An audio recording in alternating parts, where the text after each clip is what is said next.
All right, folks, it is time for a weather model discussion here on this Wednesday, April the 10th. Again, good afternoon, everyone. William Cole here in the Storm Studio. We have not done one of these in quite some time, and we do want to get back to doing these at least semi-regularly. Of course, this is when we're not really using the pretty TV graphics like we do on the channel, on TV. This is kind of a behind the scenes, looking at the raw data. Again, truly for the weather weenies who want to see that, right? This is not for everyone. And again, we totally get that, but we do put this on like YouTube, Facebook, and even on our Instagram. Again, if you're seeing it there, feel free to give it a like and feel free to leave a comment, again, if needed as well. Otherwise, a lot going on today, and that's one of the reasons why I wanted to jump back and try and doing these this week. Again, we'll do these as much as possible. Sometimes the weather is just a little too busy, as we all know, to get into these. But obviously the last couple of days, right, beginning on Monday, we've been watching this upper level storm system essentially coming out from the desert southwest, and each and every day it continues to pose an opportunity of active weather, again, locally in the area. Now, the good news is if you're tired of the clouds, the rain, and even the threat of severe weather from time to time, that storm system is now pushing off to the east. It's moving out of here, and simply put, we're going to be done with it. And I'm going to show you this actually graphically. I just now thought about that as well. Let me go and show you the 500 millibar chart momentarily. But this is where I wanted to start is, again, just a shot of downtown Dallas, right? The rain is ending right now. And again, we're doing this right around 3:30. So again, the rain ending in time for the evening commute. The only problem is, though, the roads are still wet. And again, there are going to be some traffic slowdowns out there. Now, the other piece of this is we're turning cooler. We've got a front moving through the area. There's not a big cool down with the front, but we are going from the 60s into the 50s. And the other thing you're going to notice, it's the wind. The wind is really going to crank. In fact, it's beginning to crank right now from the north. And we could easily have wind gusts as we go through this late afternoon into the evening near and in excess of 30 miles per hour. In fact, some data was showing some wind gusts heading into the evening around 40 miles per hour from the north. So again, keep that in mind, may catch you a little off guard. But again, outside of that, we have much improving weather as we go over the next several days. Full sunshine tomorrow, and we've got a pretty sharp warming trend heading into the weekend. So again, let's go and dive into more of this. And I will show you this as well. Again, this is not our pretty TV radar, but this is a radar that we like to use behind the scenes. And again, you can see the shield of rain beginning to push off to the east, right? This is what we've been dealing with. Now, it is worth mentioning through at least 5 p.m., Dallas and Ellis County and even parts of Collin and Rockwall County remain under a flash flood warning. So there continues to be an opportunity of ponding on the roadways, localized street flooding. Again, all of those things, like I said, please keep that in mind, again, for the evening commute. Okay, let's go and switch over to this. And this is what everyone's wanting to see. This is the raw data. And again, we're just starting here with the meso analysis from the Storm Prediction Center. And this is the 500 millibar analysis. And this kind of gives you the overall setup of the atmosphere, right? What are we looking for in kind of a synoptic pattern, right, across the entire U.S.? And very evidently, you can see the big dip, right, coming right down into Texas, coming right over North Texas. That is our disturbance. That is our weather maker. That's our storm trough that, again, is currently moving through our region. It's now beginning to push off to the east. And as it does push off to the east, look behind it. Again, you can see that big ridge, right, out on the west coast. That's quiet weather. That's calm weather. That's what's going to be moving in for the weekend. So we've got about 3 to 4 days of really quiet weather before potentially maybe even stronger storm system arrives for parts of next week. Parts of next week could become relatively interesting. Now, I did want to show this as well, and I'm not sure how well this is going to show up. It might be a little small, but this is just a product from the National Weather Service website, and this is showing storm total rainfall for the week so far. And again, you can see a lot of our coverage area, again, here in North Texas, has received anywhere from 1 to maybe 3 inches of rain, 3 inches a little bit closer to the Red River Valley. But I want to continue to highlight Freestone and Anderson County, which would be southeast, immediately southeast of Dallas-Fort Worth. And again, based off of radar estimates down there, there are some locations as of noon, again, just a couple hours ago, that have received almost 8 inches of rain. They've had flash flood warnings down there as well. So for some folks, this has been a very significant rainfall. But again, the good news for really all of our coverage area, all of North Texas, has seen some rain. Again, it's this time of year. This is our wet season, as we know, heading into summer. It doesn't just get dry; it gets very dry, right? I mean, the water spigot turns off. So this is when we need to get rain, right? The drier you get, for example, I mean, if you're in kind of a drought situation heading into the summer, it doesn't totally dictate that you're going to have a really hot summer. But if you're dry and there's not a lot of moisture coming out of the vegetation, right, to kind of stall out the temperatures through the day, you can get into a pattern very quickly where you go into a pretty brutally hot summer. Okay, so the greener you are heading into summer, and again, you have to dry out that moisture, dry out that vegetation. Typically, it'll hold down your temperatures. Now, it could be a little bit more humid that way. You could be dealing with, heat index numbers and things like that we typically talk about in July. That's one of the reasons why, again, we talk about heat index numbers more so in July, again, because we're truly drying out the ground, the topsoil, and again, also the vegetation from all of the spring rain. So it really works kind of two separate ways there, dry heat or moist heat. Okay, let's do this. Let's go and talk quickly here about our severe weather outlooks from the SPC. We like to go over these, then we'll jump right into the model data.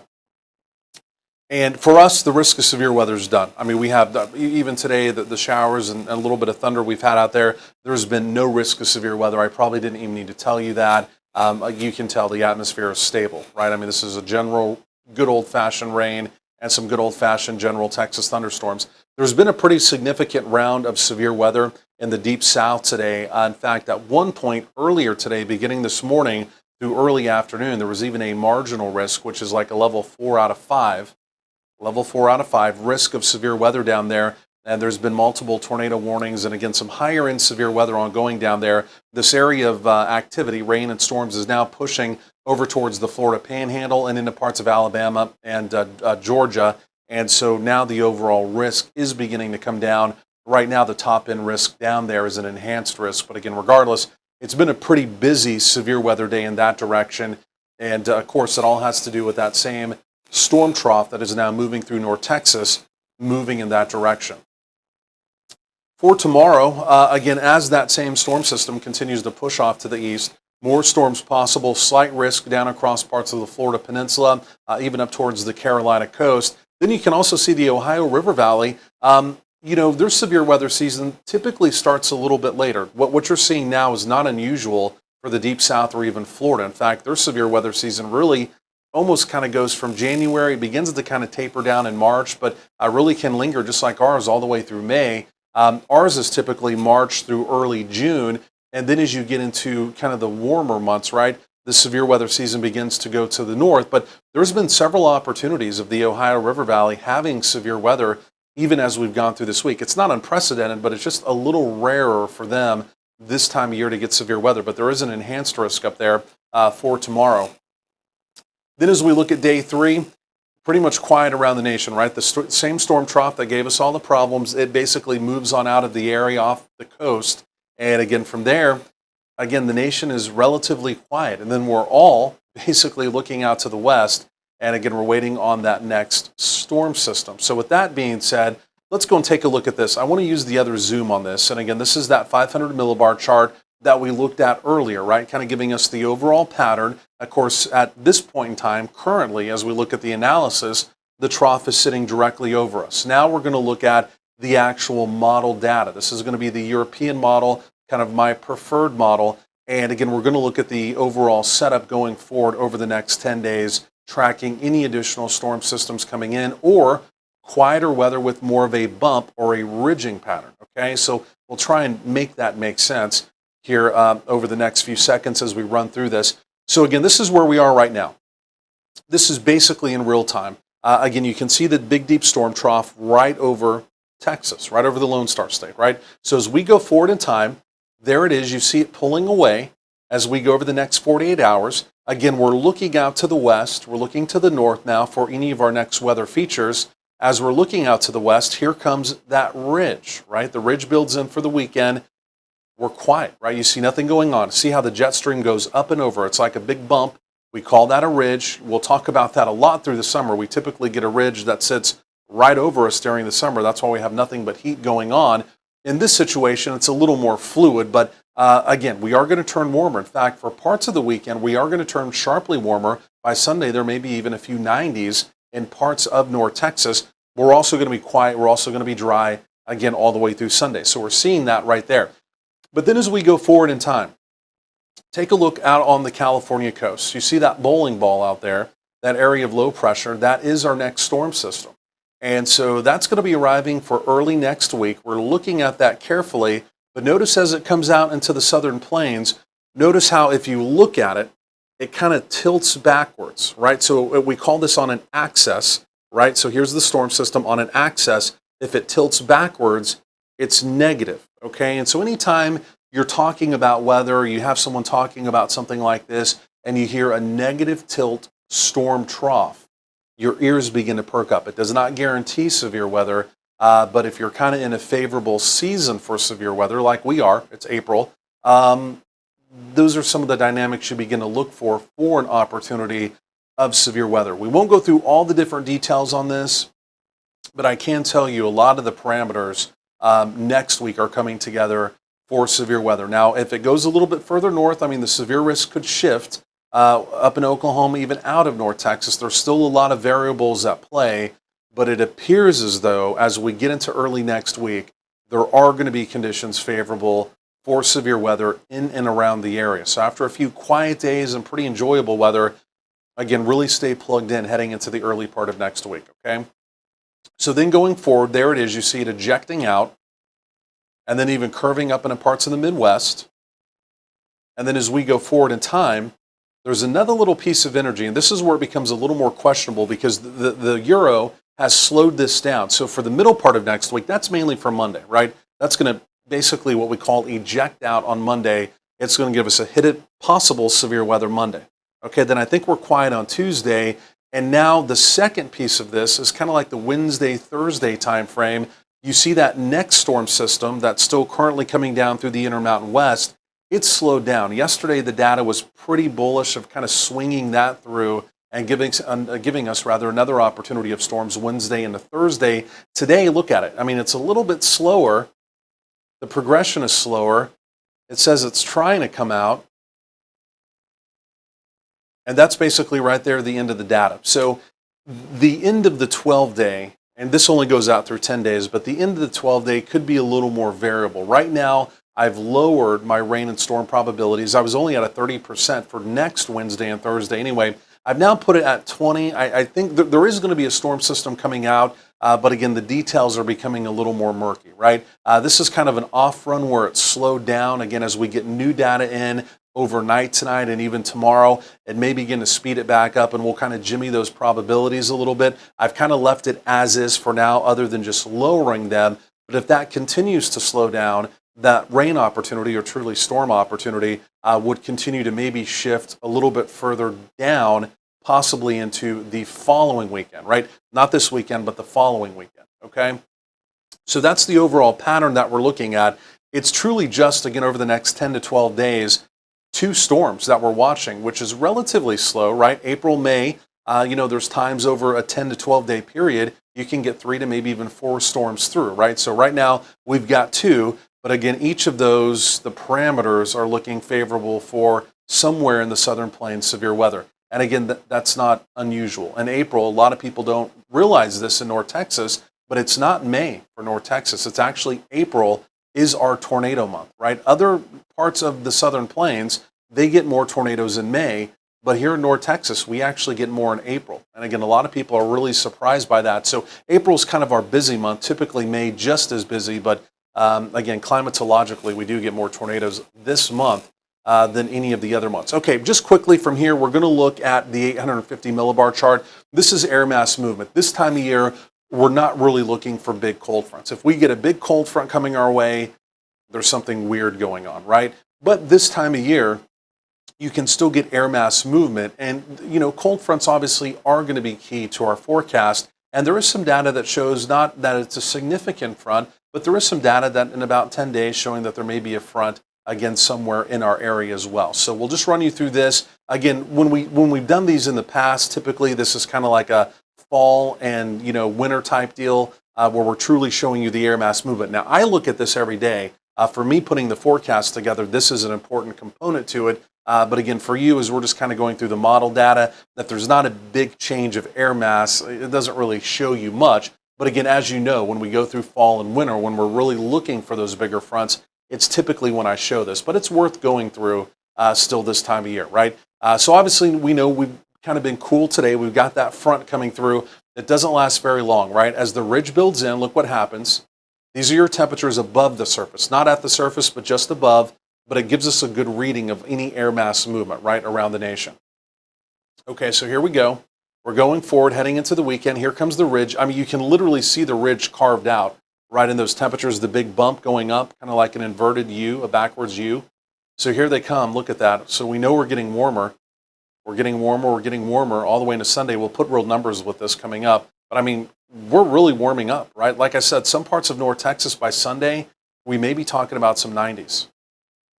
Okay, some parts of North Texas could be 15 plus degrees above normal. Okay, so then here comes our system for Monday.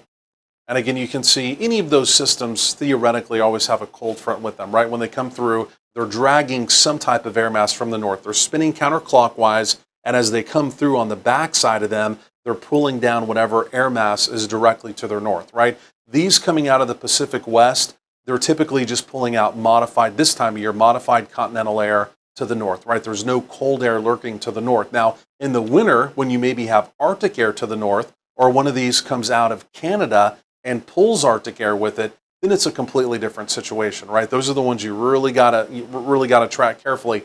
Obviously, that's not happening here, but there is a cold front, even with that system on Monday. Again, it's just kind of pulling down some kind of less warm air, if you will, into the area. So the temperatures tick down for maybe a day, right? Similar to the system that's moving through now. Notice how today we became a little cooler, but again, tomorrow we're basically right back to where we should be. Okay, it's a one-day deal with those weak fronts. Okay, going forward, again, you can see we do rebound the temperatures.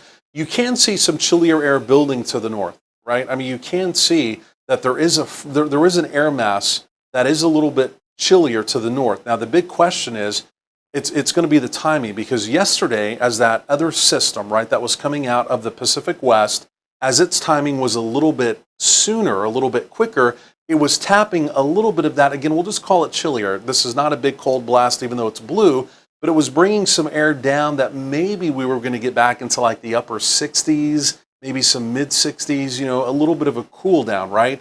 Now with that kind of slowing down and staying out to the west a little bit longer, you can see it's not really going to match up. See how that area blue kind of quickly shifts off to the east? So whenever that storm system begins to swing out, it's not necessarily going to have as chilly of air to the north. So while we may cool down slightly, it's not going to be anything that might be as dramatic as what we were looking at yesterday.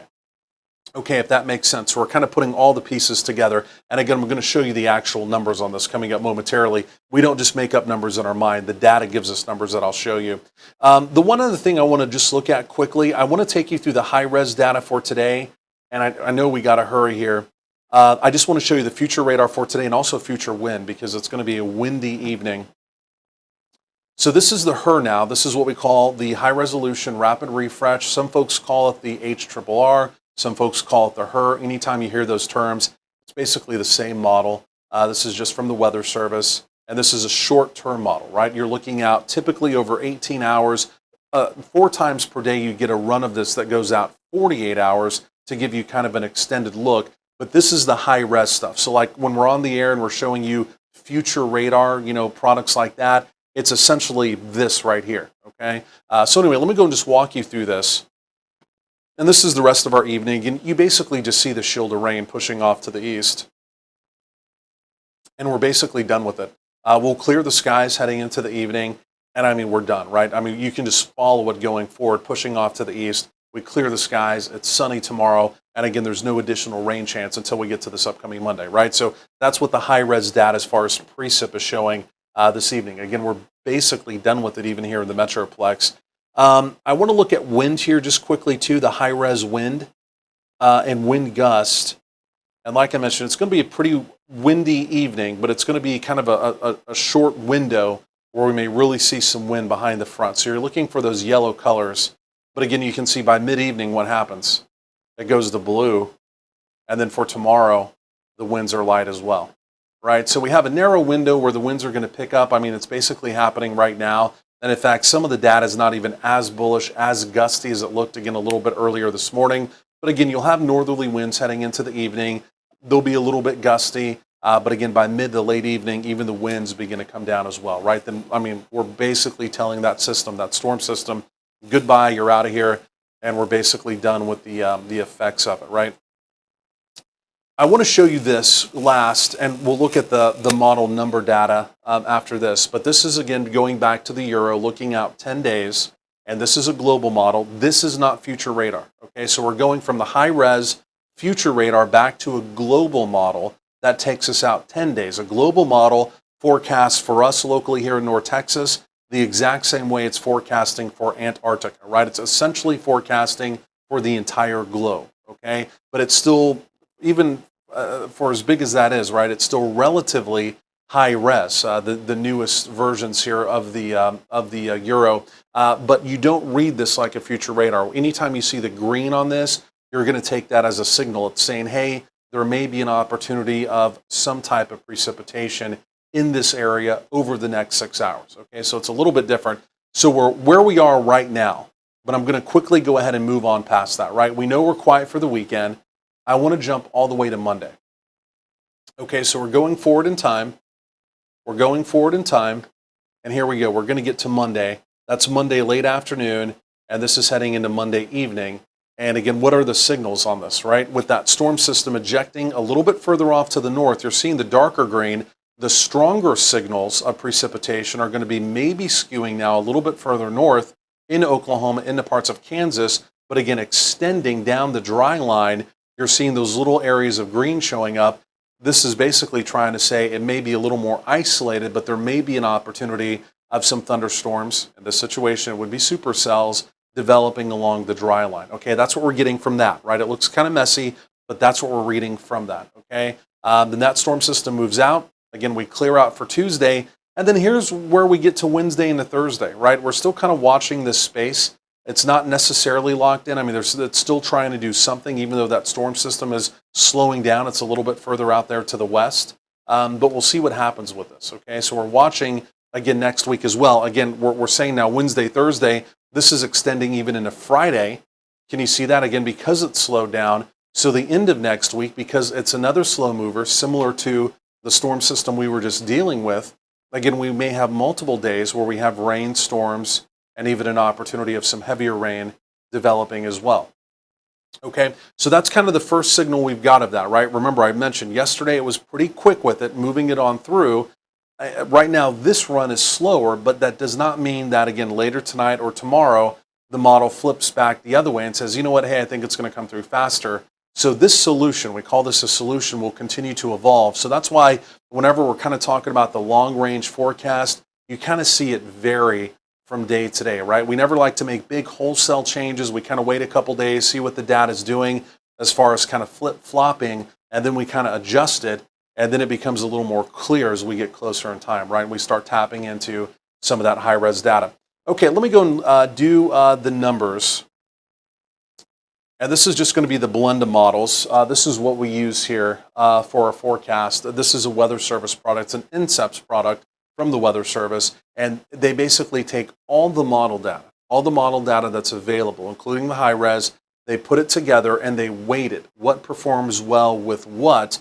And then it spits out numbers, right? Because you could just look at the Euro model and look at their numbers. You could look short term at the HER model and look at its numbers. But again, this is computed across the board, everything weighted, and all the different models. So theoretically, this is pretty good data to use. And it gives you a pretty good snapshot of everything weighted going forward. Again, that's why I like to forecast with it.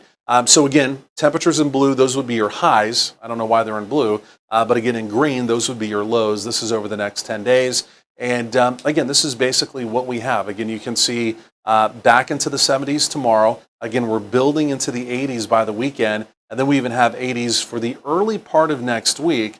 and then we may begin to kind of chisel those temperatures down depending on what's happening with that storm system, that second storm system out to the west. And again, you can see even your overnight lows moderating from the 50s. The next 2 mornings will be a little bit kind of cool to chilly depending on your point of view, but we'll get back into the 60s, maybe even some mid-upper 60s, almost feeling like early summer. Again, you can see by the early part of next week. Right now, this specific set of data has the middle of next week. By Wednesday, maybe pushing up to around 88, again, locally here in the Metroplex. So that would definitely be on the warmer side for sure. So that's that, folks. Like I said, I just kind of wanted to do an abbreviated one of these. We're trying to get back into the swing of doing. We have so much going on throughout the day that we don't always have time to do one of these. But we always had people that liked it when we did these, especially on our YouTube channel. So we're going to try and do these as much as possible and kind of give you that behind the scenes look. So again, otherwise, thanks for tuning in. Remember, feel free to give us a like below.